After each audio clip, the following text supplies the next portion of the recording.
সে সমস্যায় পড়েছেন? তাহলে ভিডিওটা শেষ পর্যন্ত দেখুন, পেজ ফলো করুন আর ইউটিউবে কৃষিবন্ধু প্রিয়ব্রত চ্যানেল সাবস্ক্রাইব করুন। তাই হলুদ দাগ, আগা শুকিয়ে পুড়ে যাওয়া, এই সমস্যায় অনেকেই ভুগছেন।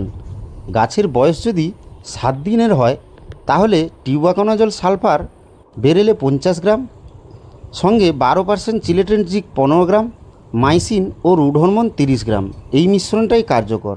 আর বীজতলার বয়স যদি 13-14 দিন হয় তাহলে ব্যবহার করুন অ্যাজিক্সট্রোবিন ডিফেকোনাজল 25 ml, সঙ্গে জিঙ্ক 15 গ্রাম আর কাসুগামাইসিন 15 ml।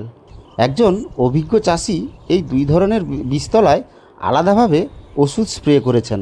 চলুন শুনে নি তার মুখে কতটা ভালো ফল পেয়েছেন তিনি।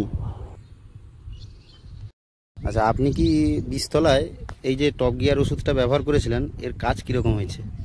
ভালো হয়েছে। আচ্ছা, এই তলাটা কি আপনার? হ্যাঁ। তো বন্ধুরা দেখে নিন, এই ওষুধ টপ গিয়ার ব্যবহার করার পরে বীজতলা কত সুন্দরভাবে উঠেছে। আপনি এই বীজতলাটায় তো অ্যাজিক্সট্রোবিন ডিফেকোনাজল অ্যামিস্টার টপ আপনি ইউজ করেছিলেন, এর কাজ আপনি কীরকম দেখছেন? আচ্ছা, কোনো রোগ তলায় বা কিছু আছে নাকি? ধন্যবাদ নারায়ণবাবুকে ওনার